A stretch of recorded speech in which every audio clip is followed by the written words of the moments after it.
Hi, I'm Pam. And I'm Erica. And we're here today from AccuQuilt to show you this beautiful pattern that we're going to make called Storm at Sea. And here's the quilt behind us. It's made with gorgeous batiks from our friends at Island Batik. And this is a quilt, Pam, that I think a lot of quilters have on their quilting bucket list. It is. And we're going to show you how easy it is to put it together.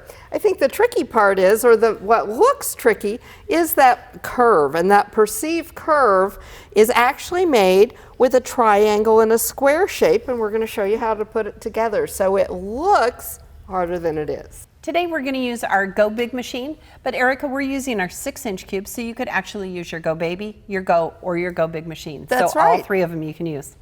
We're going to cut first also with our die, our triangle and a square die. So let's just talk about the die real quick. You'll notice it has multiple shapes. The two-tone foam is going to show you where we're going to lay that fabric over. You want to make sure the lengthwise grain of the fabric travels back and forth through the machine. That way you get that really clean cut. So I tell quilters, take the label, put it at your belly, and let's find the lengthwise grain. So here I'm actually going to just fan fold. So here's the salvage edge. The salvage edge is going to be away from me. That lengthwise grain is this way on the salvage edge. So I'm just going to lay it barely over that shape. And if you don't have your salvage edge, don't worry. By pulling, Pam's going to show you how to pull. By pulling, you can see where it's the most taut, and that's going to be your straight of grain. Right. So if you didn't have your salvage edge, watch. See how tight that is? Low and wonky. That's not what you're looking for. That high and tight, that's the lengthwise grain. So I'm going to take my fabric and just like I did on the other side, I'm going to just barely cover my shapes. So we wouldn't want to waste any fabric because we're all quilters and we know we don't want to waste any fabric. So right. This is going to help us from doing that. So while Pam gets that on there, then what we're going to do is go ahead and put the mat on top. Now what the mat does is make the magic happen. You can get several hundred cuts out of your mat. Be sure to use both sides and move it around a little bit from side to side so you get your most wear.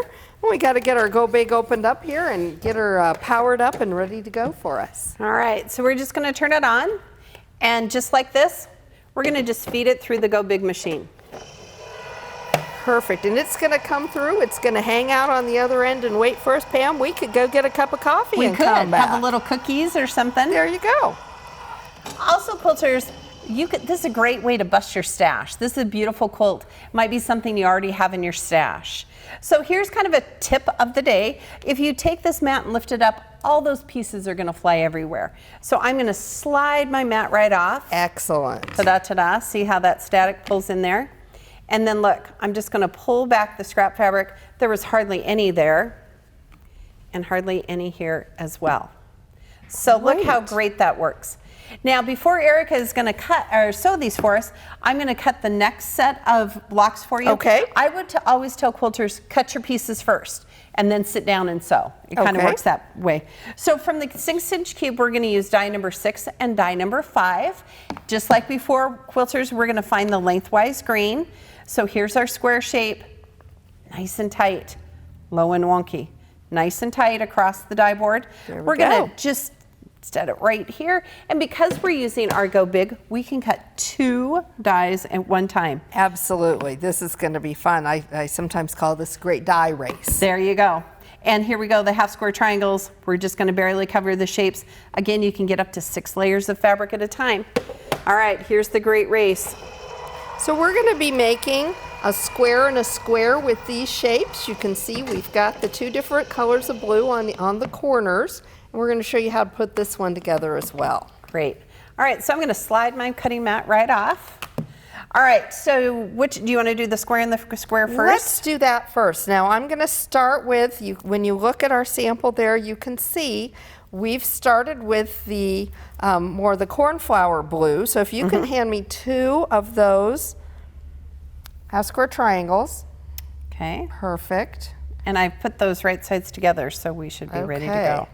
So what I'm going to do is sew the opposite side. So when I do a square and a square, Pam, I always like to take my take this and line it up so that I can do my opposite sides. And we've cut off the dog ears there, so you know right where that 1/4 inch seam allowance is. And Erica, this is actually not just a square. This is called a square on point, which is different than just a normal square that we've turned on its side. It's measured differently so that it can create this beautiful square in a square. And we've done the math so that our quilters don't have to. Yeah, I'm grateful for that, because Yes, math, me too. math not my big forte. Only quilt math. Okay, so now I'm going to go ahead and do the other side. Now, if I was making this quilt, what I would probably do is chain piece those together. But I also would want to try a test block. And although the directions for this are going to tell you to put together that center square and then our triangle and a square and square on points as sashing, we've put together a full one so you can get the effect here. Pam, maybe you can hold that up for us. So here's what we've done. So these actually, the square and a square and the square on point and these square and the rectangle, these are actually considered the sashing part of it. The center here, this block here, is actually the center block. So we've added those pieces so you know how it's going to all see look where together. we're going. Now we're going to iron these out. Erica's going to press to the dark side for these outer pieces here. But when you get to the triangle and the square, we have found that if you press those seams open, it lays flatter and it's easier to put together with the other pieces. You know, I always like to press to the dark side whenever possible, but especially with 6-inch blocks, I tend to find that I like to do the other. Now I've got some little threads here. I'm going to clip these real quick. Okay. And sew the other side on. But if I was doing this at home, I would definitely be lining these up for Just chain stitching. Some chain stitching, that is for sure. Okay, we'll get this last side on. And see how fast that went together? That's because we've cut off those dog ears and Erica knew right where to line up that fabric and right where to sew that 1/4-inch seam. And more importantly, I think we've saved extra time because when I press it out, I'm done. Right. I don't have to go back and trim those little ears. I'm going to trim my threads, but I don't have to go back and trim those little threads, and that is a huge time saving. You know, we talk about it being 90% faster than rotary cutting. Right. That doesn't even take into effect this extra savings along the way. Right. Now quilters, you want to make sure that you follow the directions in this pattern because sometimes we think, oh, we're going to skip ahead and we kind of miss some steps. So make sure you read it. So you can see we've put together that square on point with the half square triangles on the side to do a square and a square. And we've got this ready to go. And that was so simple, Pam. It laid out just perfectly for us. It's great. We're going to move on now and do one of the triangle and a square. Right? So we've already cut those pieces. So watch how we're going to put this together, quilters. So you're just going to take this equilateral triangle and then you're just going to add the pieces here. There we go. And even we need to lay out our pieces so that we know we're going the right direction. Right. So I would really recommend that you lay out the pieces before you start. All right. Absolutely. There you go, my friend. All right. So I always, we discuss this at length. For some reason, I always put my left side on first. I know some people do their right side. I don't know why I do the left side, Pam, but I just do. Just how it works. It is. Okay, so I'm going to sew. And again, this would be a great opportunity for chain piecing and pressing in my book.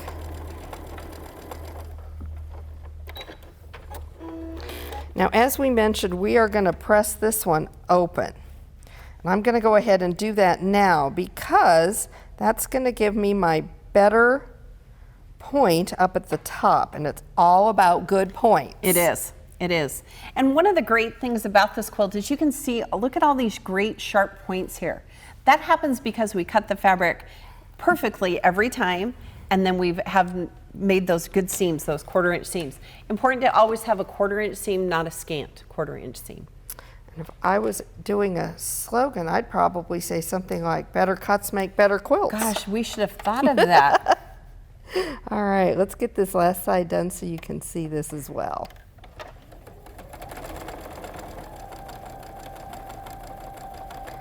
All right. And again, we're laying out just perfectly. We're saving that extra step there. I'm going to set the seam and press it open so you can see what it looks like. Well, maybe I am. There we go. There you go. And then what you'll do when you put this together is, of course, put this together so that you can have that diamond shape. Right. No Y seams here. No, we don't like those. And then look on the back how we've pressed it flat. So now it's going to line up great with our square and point. So here's our finished one. Again, you can see those pressed open seams on the back, and you can see exactly where our 1/4 inch seam allowance is going to hit so that we get that perfect triangle. Quilters, we hope you enjoyed our video today and recognize how easy it is going to be to make this beautiful storm at sea pattern. Remember to follow us at AccuQuilt.com. We'd love to see your finished projects on Pinterest, Twitter, and Facebook. And remember always that At AccuQuilt, we'll help you cut time so you can quilt more.